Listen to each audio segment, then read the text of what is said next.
Have you ever met a celebrity but acted like you didn't know them? My son was diagnosed with a rare heart condition when he was 4. By the time he turned 7, he needed a specialized surgery that only one doctor in Boston could perform. The procedure cost $123,000, and our insurance denied coverage, calling it experimental. We'd already sold our house and moved into a tiny apartment. I was working 2 jobs while my husband took care of our son, whose condition was deteriorating rapidly. His lips would turn blue during even mild activity, and he'd started having fainting spells. Last month, his cardiologist called us in for an emergency appointment. His heart was failing faster than they expected. If he doesn't get this surgery within 3 weeks, I don't think. He couldn't finish the sentence, but we understood. We were still $11,000 short despite the GoFundMe and community fundraisers. I picked up a 3rd job at an upscale hotel bar in downtown Chicago, working overnight shifts after my day jobs. I was surviving on 2 to 3 hours of sleep, but nothing mattered except getting that money. On my 5th night, I was so exhausted I could barely stand. That's when Keanu Reeves walked in alone around 1 a.m. He was in town filming, according to the local news. He wore simple clothes and looked tired, sitting at the far end of the empty bar. I recognized him immediately, but could see he wanted privacy. I just nodded and asked, "What can I get you?"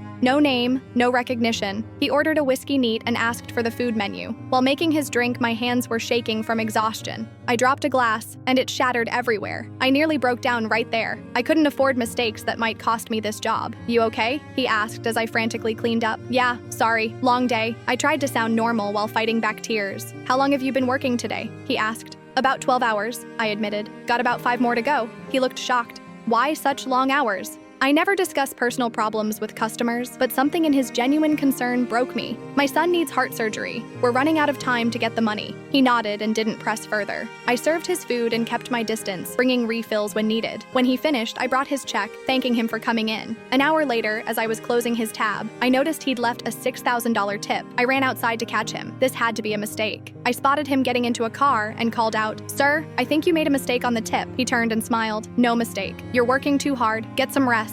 "I can't accept this," I said, even though we desperately needed it. "Please do," he said. "What's your son's name?" "Ari," I replied, confused. He nodded and left. I stood there holding the receipt, overwhelmed by the kindness, but knowing it was still far from what we needed. The next morning, I was awakened by my husband screaming. I thought something had happened to Ari, but he was holding his phone, crying. The hospital had called. An anonymous donor had paid for Ari's entire surgery and recovery care. We flew to Boston 3 days later. As they were prepping Ari for surgery, a nurse handed me an envelope. Inside was a note that simply read, "Everyone deserves time with their kids. KR." 6 months later, Ari is running around like any normal kid. I never told anyone who helped us. Some things are meant to stay private, just like I kept his privacy that night.